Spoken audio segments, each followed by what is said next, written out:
Hajipir road જર્જરિત હાલતમાં જોવા મળ્યો। સ્ટોરી રિપોર્ટ બાય કરણ વાઘેલા, ભુજ। આજથી 2 મહિના અગાઉ અમે ચક્કાજામ હાજીપીરની બાજુમાં સાંદ્રોવાન પાસે કરેલ હતું। ત્યારે અમને બાંયધરી આપવામાં આવેલી હતી કે 123 કરોડનો ટેન્ડર અમે વિધિ કરી નાખી છે અને ટેન્ડર બહાર પાડશું।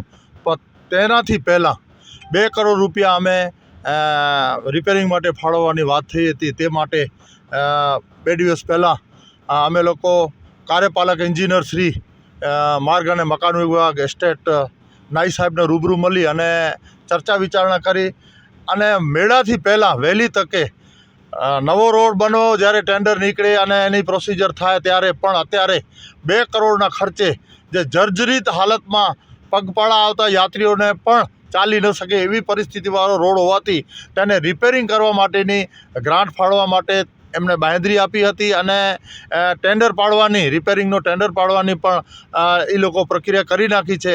જોગાનો જોગ કોઈ એજન્સી સામે ના આવતી હોય વહેલી તકે એ લોકો રિપેરિંગ કરશે એવી બાંયધરી આપી છે। છતાં પણ અમુક કલેક્ટર સાહેબને આ બાબતે ધ્યાન દોરતા નાઈ સાહેબ કાર્યપાલક એન્જિનિયરને જણાવ્યું હતું કે આપ સાહેબ આજુબાજુની કંપનીઓ છે એ લોકો રિપેરિંગ કરી આપે, કારણ કે મોટા પાયે મહાકાય જે વાહનો ચાલે છે એ કંપનીઓના જ છે અને કંપનીઓ જ આ રોડનો લાભ લીધો છે અને નખોદ પણ આ કંપનીઓએ જ વાળી છે। માટે કંપનીઓને મજબૂર કરવા અને હાજીપીરનો જ્યારે મેળો આવતો હોય ત્યારે મેળા માટે રિપેરિંગ કરવા માટે ખાસ અમે વાત કરી છે અને એ વાતે ધ્યાને લઈ અને તાત્કાલિકપણે રિપેરિંગ થાય એવી રજૂઆત પણ છે। સાથે સાથે અમો તેમને જણાવેલ કે કાર્યપાલક એન્જિનિયર અને અમો આગેવાનો સાથે મળી અને કલેક્ટર સાહેબને રજૂઆત કરતો કે મેળા દરમિયાન તો જ્યારે જાહેરનામું બહાર પડે છે મોટા વાહનો ન ઉપાડવા, અહીંથી ન કાઢવા, અને પણ જ્યારે રિપેરિંગ થાય ત્યારે પણ જાહેરનામું પાડવું જોઈએ,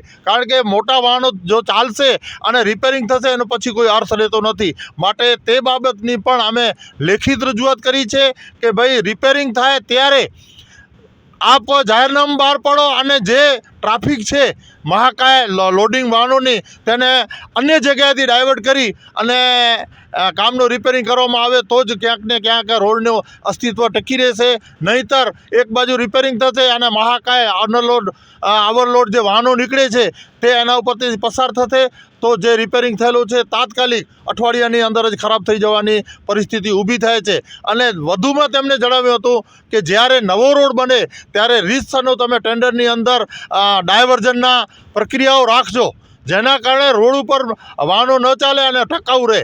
હર હંમેશા અમે રજૂઆત કરી છે તે રીતે આ વખતે પણ મેળાથી પહેલાં રજૂઆત ખાસ કરી છે કે ભાઈ રિપેરિંગ થાય અને રિપેરિંગ થતાં આવનારા યાત્રાળુઓને સુવિધા ઊભી રહે।